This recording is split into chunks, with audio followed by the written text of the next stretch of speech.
Salut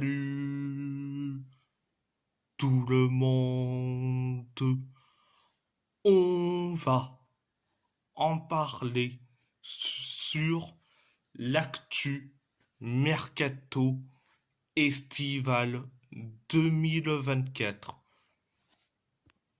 Direction Wolverhampton, Pedro Neto a signé jusqu'en 2031 avec Chelsea pour 60 millions d'euros. Bon, félicitations à Pedro Neto de rejoindre, certes, Chelsea, mais le seul problème, c'est que, certes, c'est un ailier gauche, mais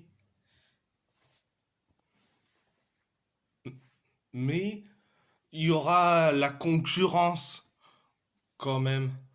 Il y aura cette concurrence. T'as quand même le joueur qui a été acheté, je crois bien, à 100 millions d'euros. C'était pendant le, c'était en 2023. C'était Mikhailo Mudryk. Donc, bonne chance à Pedro Neto.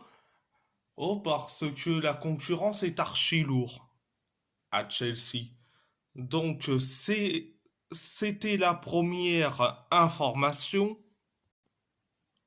Deuxième information, Wolverhampton a fait une offre de 20 millions d'euros pour Christos Mandas, gardien de 22 ans de la Lazio.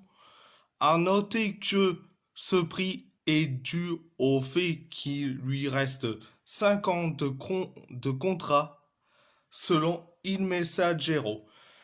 Christos Mandas, je dis franchement, pour concurrencer José Sa, Tom King et Daniel Benkley, je dis franchement, oui, oui, et un grand oui. Et je dis franchement, pour moi, je dis franchement, s'il veut venir à Wolverhampton, Christos Mandas, la porte est grande ouverte. Parce que, franchement, oh, oh, qu'est-ce qui va se faire chier à la Lazio, franchement. Oh, il mérite mieux, Mandas. Il mérite Wolverhampton à la limite.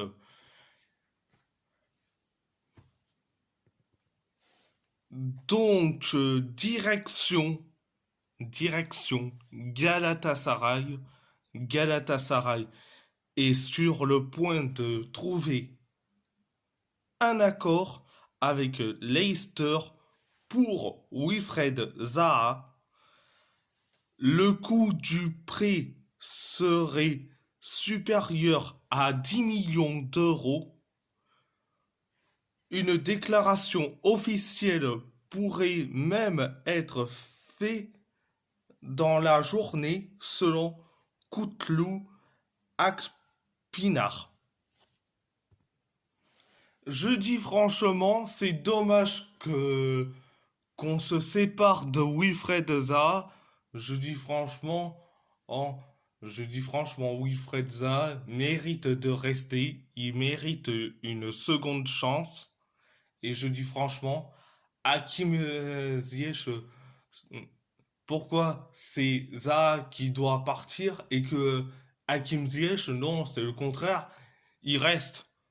Ce n'est plus possible. Franchement, ce n'est plus possible. Donc, direction l'AS Roma, Ebrima Darbo a signé à Frosinone en prix.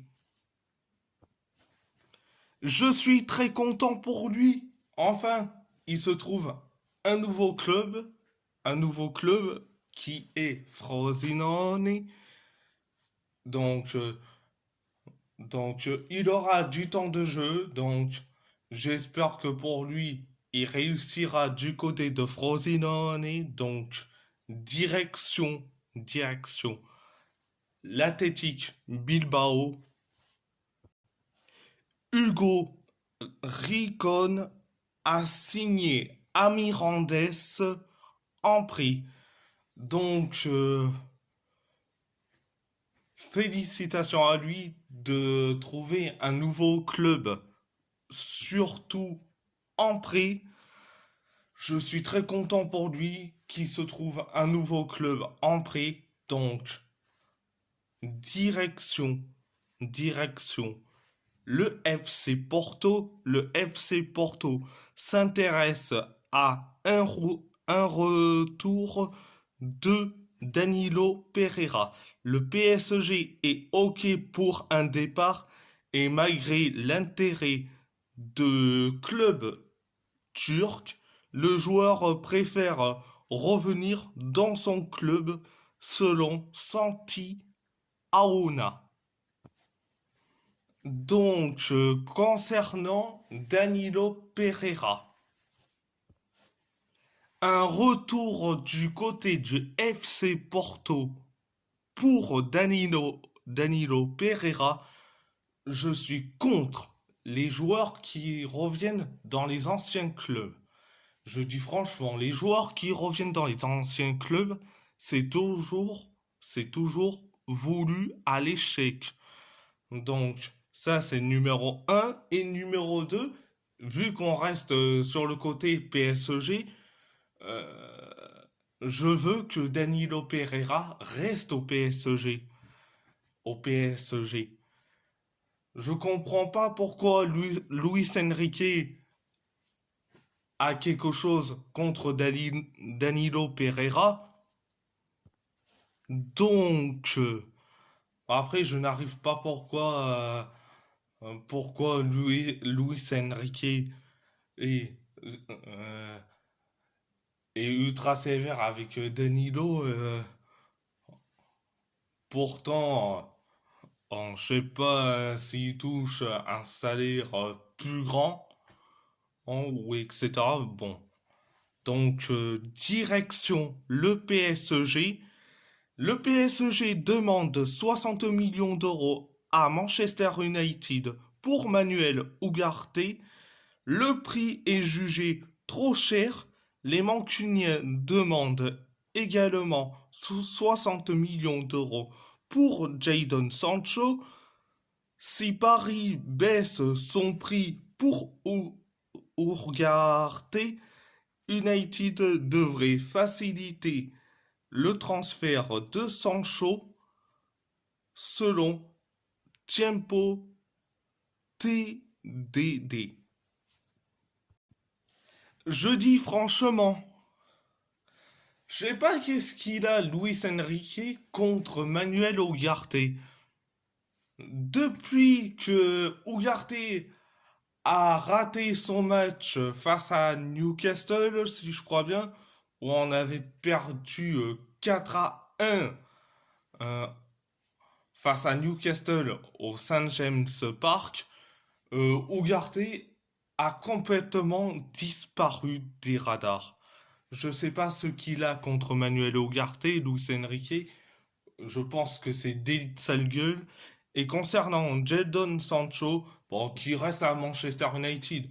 De toute façon, Tenag, il compte sur Sancho, oh, et etc.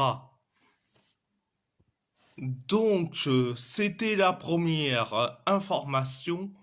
Deuxième information. Il est fort probable que Carlos Soler retourne en Espagne du côté de la Real Sociedad.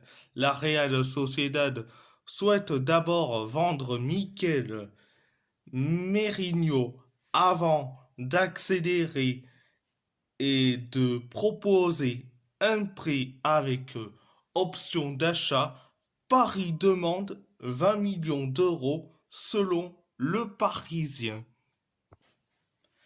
Concernant Carlos Soler, voilà un club qui s'intéresse à lui, c'est la Real Sociedad.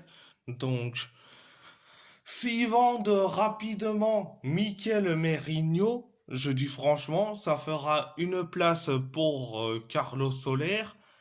Mais après, Et est-ce que la Real Sociedad a envie de Carlos Soler? Parce qu'ils ont des milieux euh, intéressants, comme John Under, Ola Sagasti. Il y a d'autres. Il y en a d'autres. Il y a Beñat Torrientes. Franchement. Après, s'il prend Carlos Soler, franchement, c'est tant mieux pour nous, en tant que Parisiens, de le vendre Carlos Soler. Donc, à part ça, c'est tout. Et si la vidéo vous plaît, abonnez-vous à ma chaîne YouTube, likez, commentez si vous avez envie ou pas, c'est votre choix. À part ça, je vous laisse, je vous laisse et merci beaucoup.